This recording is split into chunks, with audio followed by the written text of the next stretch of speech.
¿Cuántos están bendecidos hoy? ¿Sabe? Yo me siento tremendamente bendecido porque estoy en mi casa. Es nuestra casa.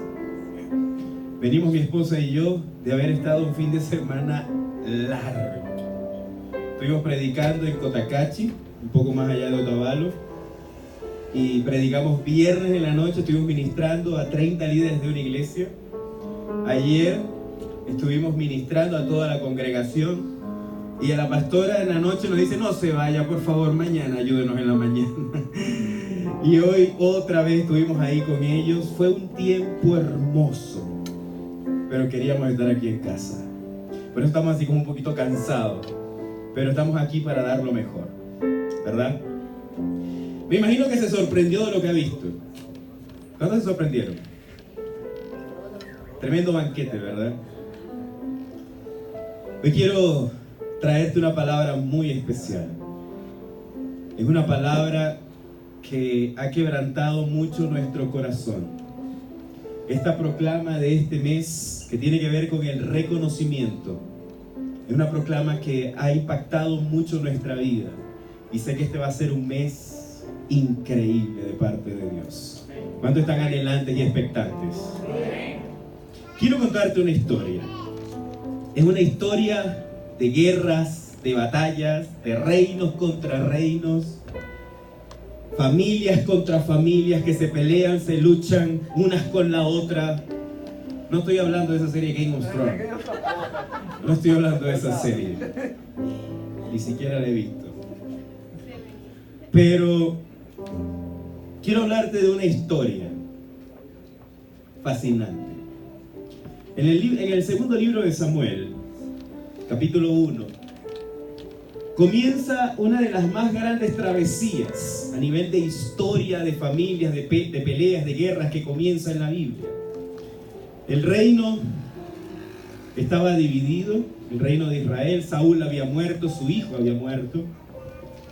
Y era costumbre de la época que cuando un rey moría, toda la familia tenía que ser exterminada, para que nadie pudiese reclamar después el trono. Y comienza el segundo libro de Samuel, David oyendo la historia de que Saúl ha muerto. Pero no solamente Saúl, sino que su amigo Jonatán ha muerto. Si usted sigue viendo los títulos y leyendo un poco la historia, lo puede hacer en casa. Ahí se lo dejo de tarea. Dice que David es proclamado rey de Judá. El reino de Israel se había dividido. Entonces estaba el reino de Judá, el reino de Israel, era en el norte, en el sur. David había sido proclamado rey de Judá. El reino de Israel todavía no le reconocía a David como rey. Había un heredero todavía por ahí de Saúl, un hijo que había quedado. Y este heredero querían rápidamente nombrarlo rey para que entonces nadie viniese a arrebatar esto. Y hubo una pelea entre los diferentes reinos, hubo unas peleas entre las diferentes familias, las familias que conformaban, o la gente que conformaba la familia de Saúl, los capitanes que todavía quedaban de Saúl, empezaron a luchar contra los capitanes que tenía David, y empezaron a pelear para ver quién iba a tomar el reino. Y acontece que finalmente el reino de Israel cede. Las personas que están al frente se dan cuenta que este heredero de Saúl para nada era un guerrero, sino que era un hombre más bien como temeroso. Y entonces deciden que van a ponerle ya fin a esto y van a entregar el reino. Y hablan con David, se ponen de acuerdo y juntan los dos reinos. Y David es proclamado rey de todo Israel. Pero en una noche, probablemente, David se encontraba en su palacio. Seguramente David vestía así, con un traje así como este. Y David estaba en su palacio y estaba caminando, admirando pues todas las cosas que tenía. Y empezó a tener quizás un cargo de conciencia. Y empezó a preguntarse algunas cosas que quizás para el momento no era lo más adecuado, pero él tenía como un remordimiento. En el capítulo 9 del segundo libro de Samuel, vamos a leer ahí. Habían pasado ya algunos años desde el momento en que Saúl había muerto. Aproximadamente habrán pasado para este momento quizás unos 15, 16 años aproximadamente, desde la muerte de Saúl. Y dice de la siguiente manera: David se encontraba pensando y le dijo a alguien, dijo David: ¿ha quedado alguno de la casa de Saúl a quien haga yo misericordia por amor a Jonatán? Mire, quiero que vayamos viendo algunas cosas que son bien importantes de esta historia. Número uno, David dice: ¿hay alguno que quede de toda la casa de Saúl para que yo le haga misericordia a esa persona por amor a su amigo? Él pudo haber dicho: ¿hay alguno que quede de la casa de Jonatán para que yo le haga misericordia por amor a Jonatán? Pero él no dijo eso. Él dijo: de toda la casa de Saúl. Él estaba dispuesto a bendecir, a honrar a esta persona, así fuese de toda la casa de Saúl, fuese un familiar lejano de Jonatán.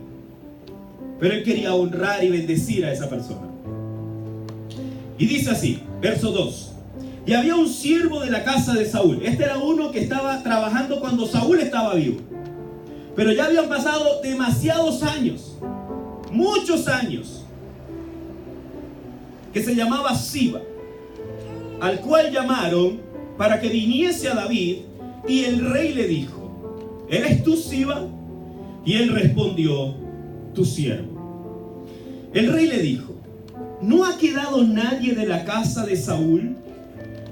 Cuando él dice esta expresión, ¿ha quedado nadie o no ha quedado nadie? Mire lo siguiente. Cuando yo estaba buscando un poquito en los originales y viendo el contexto original de esta frase, lo que él estaba diciendo era: aunque sea un cuerpo, aunque sea uno que haya quedado medio muerto, aunque sea uno que esté enterrado por ahí, alguien, es decir, cualquier persona, vivo o muerto, consíganme a alguien de la casa de Saúl, alguna persona para que yo pueda hacerle misericordia. Yo me imagino que David pensaba: si lo consiguen vivo, lo honraremos. Si lo consiguen muerto, aunque sea, le vamos a hacer los funerales debidos, como un hijo de rey o como un príncipe. Pero hay que hacer algo por amor a mi amigo Jonatán, a quien haga yo misericordia de Dios, dice él.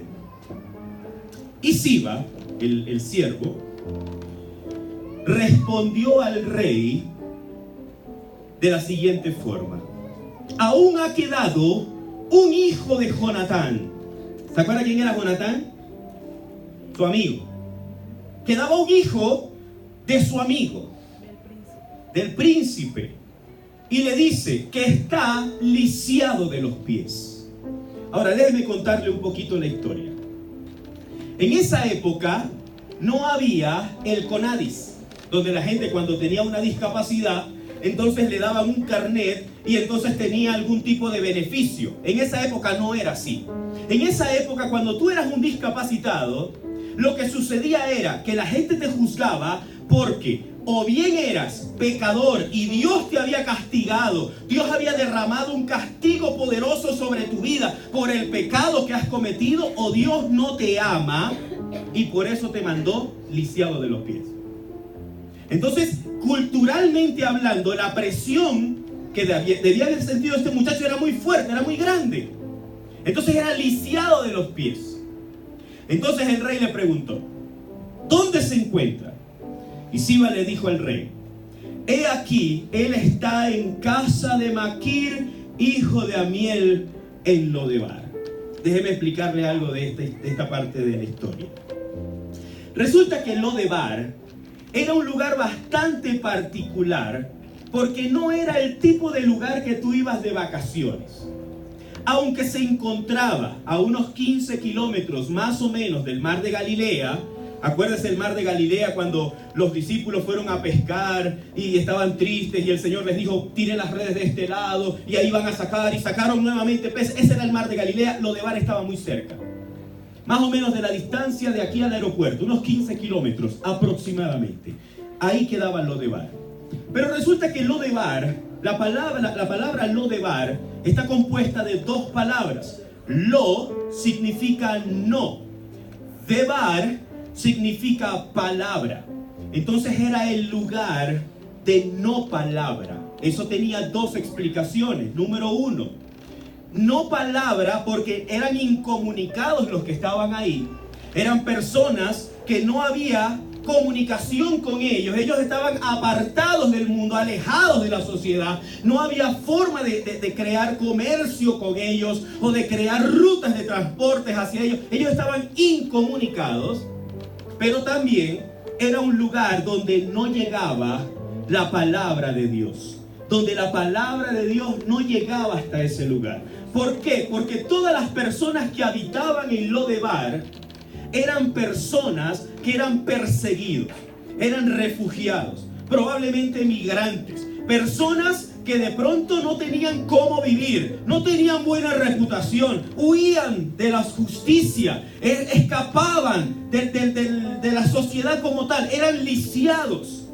Probablemente hasta leprosos vivían en esa zona, porque era una zona de los despreciados, era el lugar de los abandonados, era el lugar donde iban a dar todos aquellos, todas las personas que no tenían un lugar en la sociedad, no tenían un lugar dentro del contexto de las familias, dentro del contexto de la comunidad. Todas esas personas los enviaban a Lodebar. Pero resulta que este muchacho, este hijo de Jonatán, él no había nacido de esa forma. Él no había nacido así. Hay una pequeña parte de esta historia, unos capítulos antes. Quiero que busque conmigo en el capítulo 4. Y dice de la siguiente manera en el verso 4. Y Jonatán, estamos hablando de Jonatán, ¿verdad? Jonatán, hijo de Saúl, tenía un hijo lisiado de los pies. Tenía 5 años de edad cuando llegó de Jezreel la noticia de la muerte de Saúl y de Jonatán. Y su nodriza le tomó y huyó. Ahora, entienda un poco lo que está sucediendo aquí. Yo les explicaba que cuando el rey moría, se creaba una persecución demasiado fuerte para matar a todos los herederos, porque no debía quedar ni uno vivo, ni uno solo. Todos tenían que morir. Entonces, cuando se oye la noticia de que Jonatán ha muerto, de que Saúl ha muerto, inmediatamente se comienza esta huida o esta estampida de personas que salen corriendo, y entre ellos está la nodriza de este bebé que solo tenía 5 años, y en el proceso de huir se le cae el niño. Ahora, mire lo siguiente. ¿A qué velocidad iría? ¿Por dónde se le cayó? ¿Qué tan fuerte se le cayó para que el niño quedara totalmente lisiado de los pies?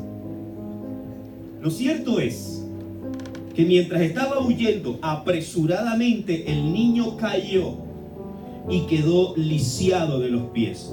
Su nombre era Mefiboset. Ahora, para explicarle un poco todo esto, tenemos un reino que ha cambiado de rey. Tenemos un reino que se ha unificado con David. Tenemos la historia de un niño que de la noche a la mañana lo perdió todo. Muchos de nosotros en ocasiones nos quejamos y decimos, bueno, pero es que yo no nací en cuna de oro. A mí me ha tocado luchar mucho en la vida. Yo he tenido que ganarme lo que tengo con el sudor de mi frente. Pero este nació en cuna de oro, lo tuvo todo, era príncipe y probablemente el próximo heredero para recibir el trono si las cosas no hubiesen cambiado. Y ahora, por un accidente, por algo que alguien más hizo, ahora se encontraba lisiado, se encontraba cojo. Cuando yo leía esta historia, y la he leído muchas veces, yo pensaba, y es inevitable pensar, en cuántas veces nosotros nos hemos sentido lisiados de los pies. ¿Cuántas veces nos hemos sentido de la misma forma como se sentía Mefiboset? Hemos sentido que alguien apresuradamente nos dejó caer y se lisiaron nuestras piernas. Probablemente alguien que abusó de nosotros, probablemente alguien que constantemente nos maltrata, probablemente alguien que nos abandonó, que nos dejó, probablemente una persona que en su buena intención te hizo daño y te dejó caer y te dejó lisiado de los pies. Pero me llama mucho la atención en la historia de Mefiboset que su nombre original no era Mefiboset. Su nombre original era Merib Baal. Cuando yo buscaba la traducción de Merib Baal, lo que significa ese nombre es aquel que lucha contra Baal, el que se resiste a Baal. Baal era uno de los dioses de la época.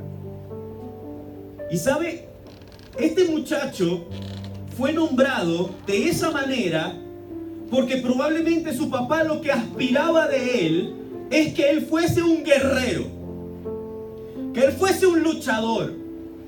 Su papá era un guerrero, su abuelo era un medio guerrero, pero era un guerrero al fin. El amigo de su papá era un guerrero. Lo menos que este muchacho podía hacer era ser otro guerrero. Así que lo nombraron Merib Baal, el que se resiste, el que lucha contra Baal. Pero después de que tuvo el accidente, su nombre cambió. Y ya no se llamaba Merib Baal, sino que ahora se llamaba Mefiboset. El nombre Mefiboset significa el que esparce vergüenza. Así que no le vaya a poner a su hijo así. El que esparce vergüenza. El avergonzador. Eso significaba Mefiboset. Ahora, dése cuenta de una cosa. Imagínese que usted se encuentra lisiado de los pies. Imagínese que usted se encuentra de alguna manera minusválido o inválido completamente. Y cuando la gente se refiere a usted le dice: ¡epa, avergonzador! Mira tú, el que esparce vergüenza, ven acá. Porque él se encontraba en un lugar despreciable. Y no solamente el lugar era despreciable, no solamente su condición era despreciable, sino que también su nombre era despreciable. Ese era el contexto de la historia de Mefiboset. Pero él se encontraba en este lugar, en Lodebar. Yo le explicaba que Lodebar es este lugar donde la palabra no llegaba, no alcanzaba a llegar hasta ese lugar. Y sabe, hay muchas personas que se encuentran en un lugar similar a Lodebar. Hay muchos que se encuentran en su propio Lodebar. Lodebar es este lugar donde se iban a esconder los que eran perseguidos. Pero también era el lugar donde se encontraban aquellos que estaban avergonzados, aquellos que se buscaban esconder porque no podían soportar la vergüenza.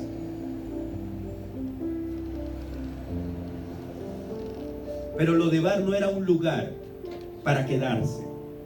Seguramente si tú llegabas hasta ese lugar y te dabas cuenta de cómo era, no querías quedarte allí. Pero muchos se sienten como que si los arrojaron en Lodebar, como que si los tiraron a Lodebar. Y uno podría decir: ¿y cuál es el futuro que le espera a este? Se encuentra en Lodebar, su nombre es el que esparce vergüenza, está minusválido. ¿Y qué esperanza le queda? Probablemente este muchacho en muchas ocasiones quiso quitarse la vida. Probablemente en muchas ocasiones quiso acabar con todo. Probablemente llegó un momento en el que dijo: ya no puedo más con esto. Como como muchos de nosotros lo hemos dicho. Y yo sé que muchos se han sentido como que si estuviesen dentro de Lodebar. Se han sentido en Lodebar o como dentro de Lodebar, porque se han encontrado en una situación que huyen, se han encontrado en una situación en la que se sienten avergonzados por algo que hicieron o por algo que alguien más hizo. O se han sentido que están dentro de Lodebar porque alguien te tiró allá. O porque la situación no te dio otro remedio que emigrar hasta Lodebar. Pero tú anhelas volver otra vez a Jerusalén, donde estaba el palacio, donde estaba el rey. Pero tu destino era quedarte allí. Porque eso es lo que pensamos. Mi destino ya es este, me voy a echar a morir, aquí quedé. No hay futuro para mí. Sigamos el verso 5. Entonces envió el rey David y le trajo de la casa de Maquir, hijo de Amiel de Lodebar. Y vino Mefiboset, hijo de Jonatán, hijo de Saúl, a David, y se postró sobre su rostro e hizo reverencia. Mire, usted se imagina que este muchacho, en todos los años que estaba metido en Lodebar, probablemente más de 15, 18 años metido ahí, maquinando, algún día me voy a vengar de quien me dejó aquí en este lugar. Yo soy el legítimo heredero. Yo soy el que tiene que tener esa corona. ¿Usted se imagina? Porque así son las novelas, ¿verdad? ¿Se imagina que este muchacho de pronto haya pasado toda su vida pensando cómo vengarse, cómo recuperar el reino, cómo reclamar el reino? Llenándose de rencor, llenándose de odio, de amargura en el corazón, porque quería recuperar lo que alguna vez le había pertenecido. Acuérdense, él nació en cuna de oro. Era el legítimo heredero según la monarquía. Pero este muchacho hizo algo totalmente diferente.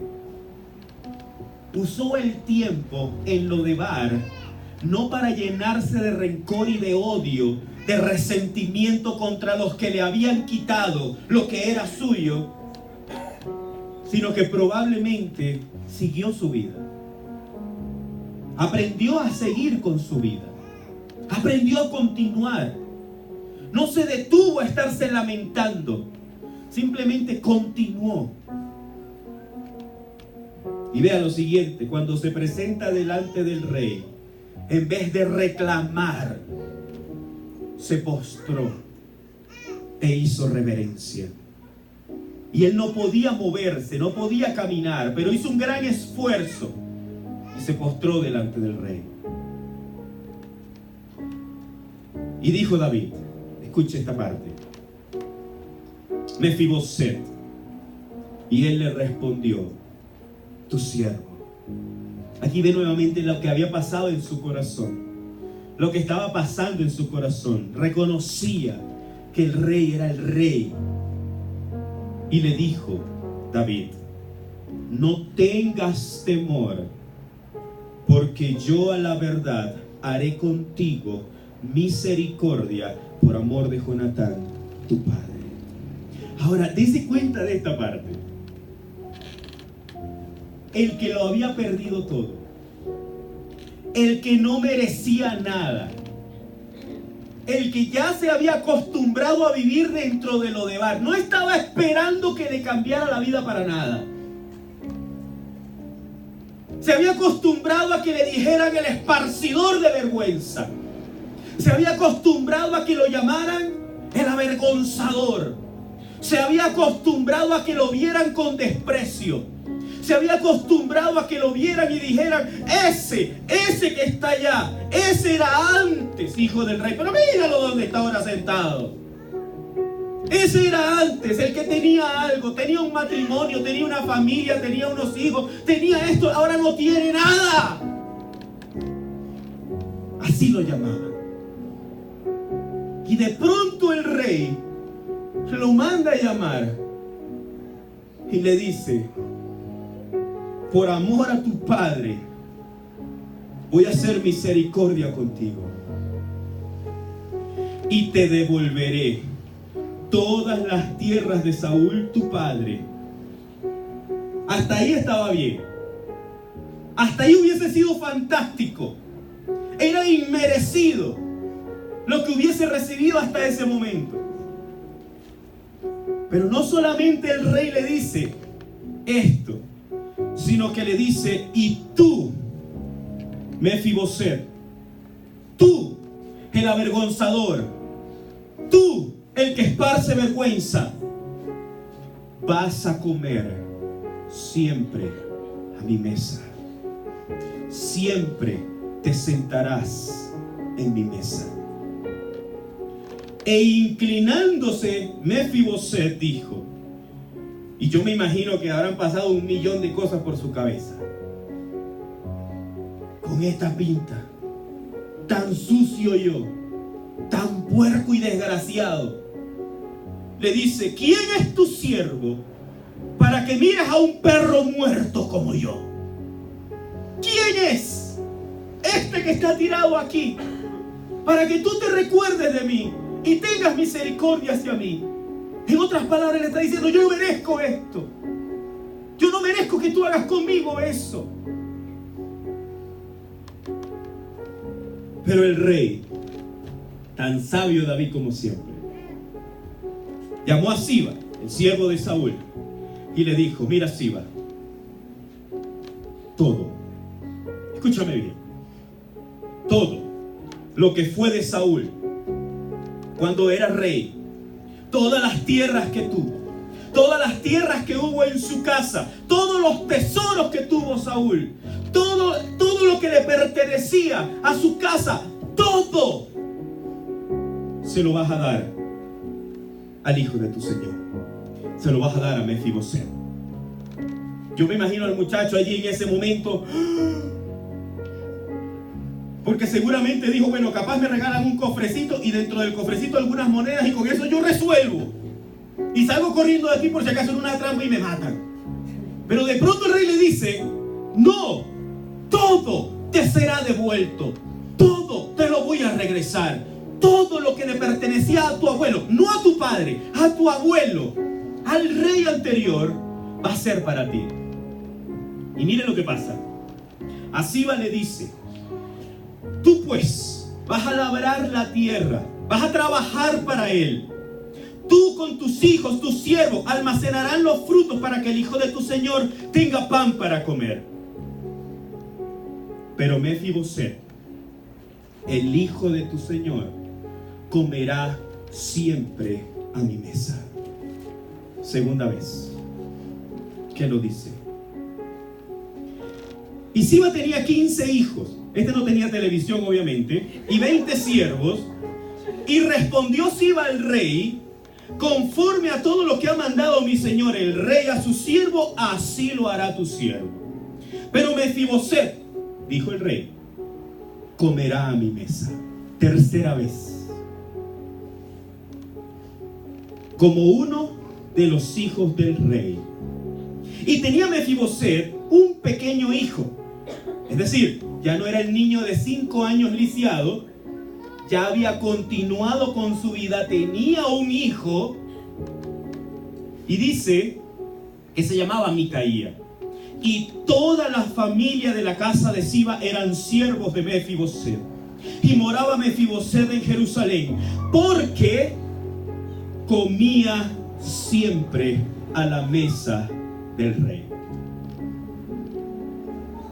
Yo quiero que usted entienda hoy. Hoy hemos servido esta mesa. Esta mesa no se parece en nada a la mesa de un rey. Las mesas de los reyes probablemente medían 30 metros de longitud, tenían montones de comida, montones. Hemos querido simular lo mejor que se puede. Y Susi ha hecho un trabajo extraordinario con eso. Pero ¿sabe qué? Me llamaba mucho la atención que 4 veces el rey dice, 4 veces él se va a sentar a mi mesa a comer conmigo. ¿Por qué? ¿Por qué era tan importante el mensaje de que se sentara en la mesa? ¿Por qué era tan importante el mensaje que quedara claro que él iba a comer a su mesa? Yo quiero que usted se imagine lo siguiente. David tenía 20 hijos. Este le ganó a Siba. Y Mefiboset iba a ser un hijo más. Era un hijo más. Pero resulta que este muchacho no iba a ser discriminado de ninguna manera, pues se iba a sentar con los hijos del rey. En otras palabras, era algo así.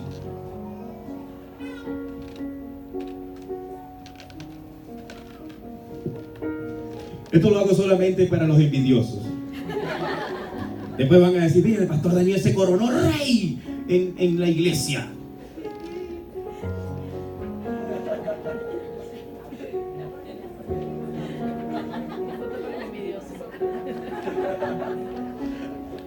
Imagínese usted, el rey, los príncipes, todos sentados en la mesa.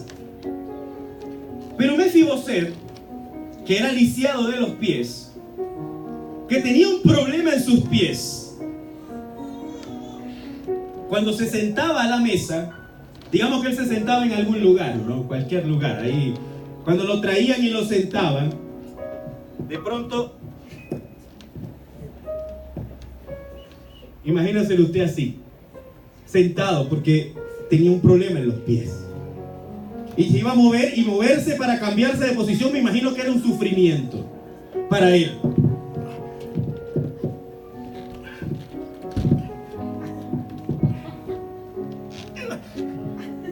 Para acomodarse, porque era lisiado de los pies.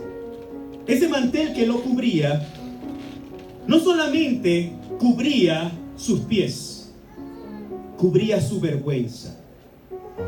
En la mesa del rey, sentado a la mesa del rey, no había diferencia. La diferencia venía cuando le quitaban el mantel. Tú le quitabas el mantel y se le veían los pies así. Pero le volvías a poner el mantel y estaba a la mesa del rey. Y podía disfrutar de la comida del rey. Podía disfrutar de lo que era comer y disfrutar del banquete del rey. Cuando yo pensaba en esto, yo pensaba en lo siguiente. Hay muchos que necesitamos estar sentados en la mesa del rey. Porque sabe, ese mantel representa la gracia de Dios. Esa gracia que cubre lo que te llevó hasta la mesa. Cubre tu vergüenza. Cubre tus pies lisiados. Esa gracia, mientras tú estás sentado a la mesa, nadie puede ver tu dolor. El problema es cuando tú te paras de la mesa. Te paras de la mesa y todo el mundo te va a ver las carillas. Todo el mundo te va a ver. Capaz te dicen, hermano, siéntese otra vez. Tápese. Porque le hace falta playita. No me gusta mucho la playa. Es un defecto que yo tengo. Algún defecto tenía que tener.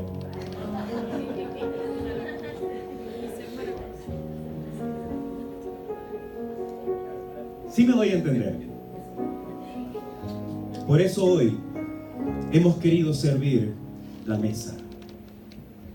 Hemos querido que tú veas la mesa puesta para ti.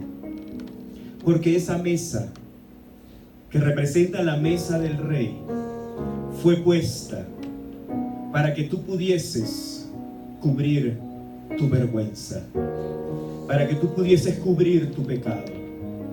La gracia fue derramada, la gracia de Dios fue derramada, fue puesta para que nadie pudiese señalarte, para que nadie pudiese decir nada de ti.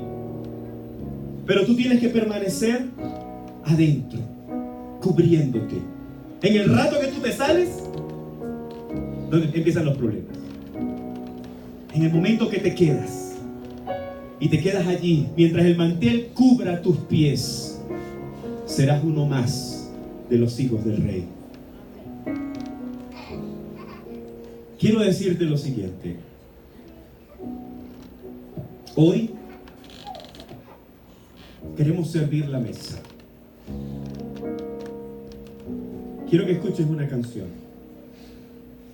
porque el Rey te quiere decir lo mismo que le dijo a Mefiboset. Tu Rey quiere decirte hoy que la mesa está servida para ti. El Rey quiere decirte que ha servido una mesa dispuesta para ti, preparada especialmente para ti. No importa dónde fue ese lugar donde te fueron a echar. No importa quién te dejó caer. No importa quién te hirió, quién te lastimó. No importa cuánto tiempo tienes en ese lugar. Lo que importa es que el mensaje del Rey hoy para tu vida sigue siendo el mismo que se le dijo a Mefiboset. Lo que era tuyo te va a ser devuelto. Escucha esta canción.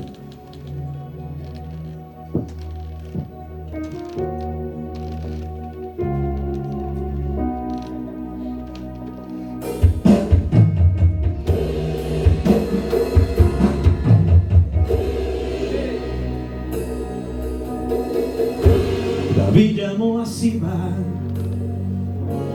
y le preguntó: alguien de la casa de Saúl, ¿quién pueda yo ayudar? Recordándome del pacto que hice con mi amigo Jonatán, quiero hacer misericordia, honrando su amistad. Y Siba le respondió: ah, Señor, hay uno en Lodebar, tierra de tristeza y dolor, donde reina la maldad, la miseria es realidad. Es una tierra sin sueños, Señor, lugar de pavor.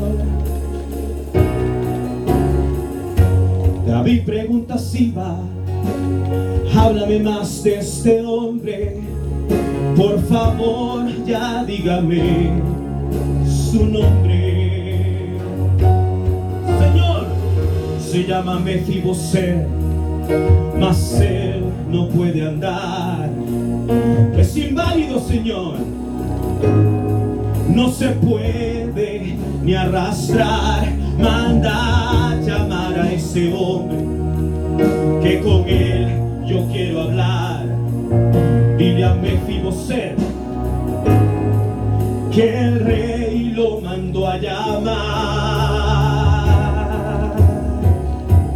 Y después, mirándole a los ojos, le dijo estas palabras: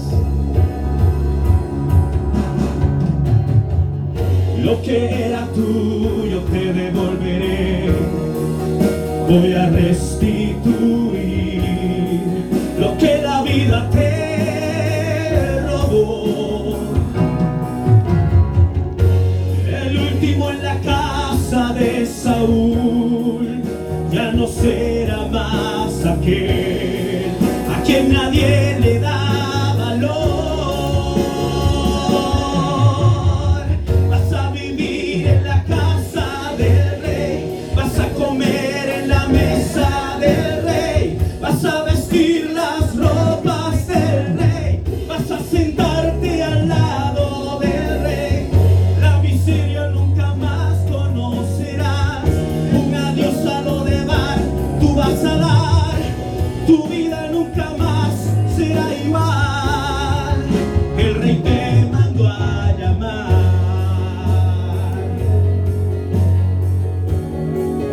Y después, cuando le trajeron a Mefiboset, él se postró delante del Rey. Estaba allí tirado, postrado. Y el Rey le dijo palabras, mirándole a los ojos, exclamó y le dijo: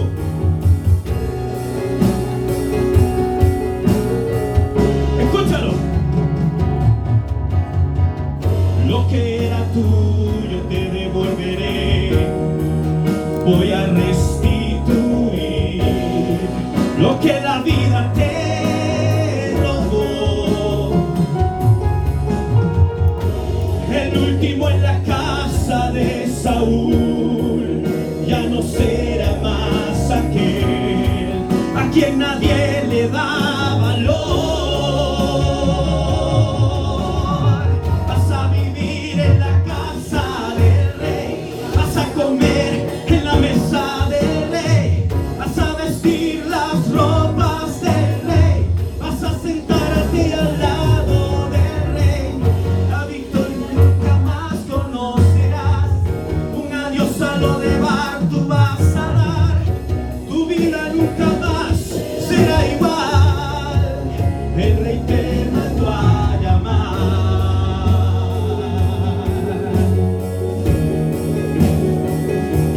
Quiero que sepas lo siguiente: este mensaje es para ti también hoy. Hay muchos de ustedes que se quedaron estancados en lo de bar. Hay muchos de ustedes que se quedaron esperando a que alguien fuera y los rescatara de ese lugar. Hay muchos de ustedes que se quedaron con el dolor y con la herida de que alguien les dejó caer. Hay muchos de ustedes que todavía están esperando el momento de volver a Jerusalén, que todavía están esperando el momento en el que puedan entrar victoriosos por las puertas de la ciudad. Esa ciudad que te está esperando, esa ciudad que tú estás anhelando volver a ver.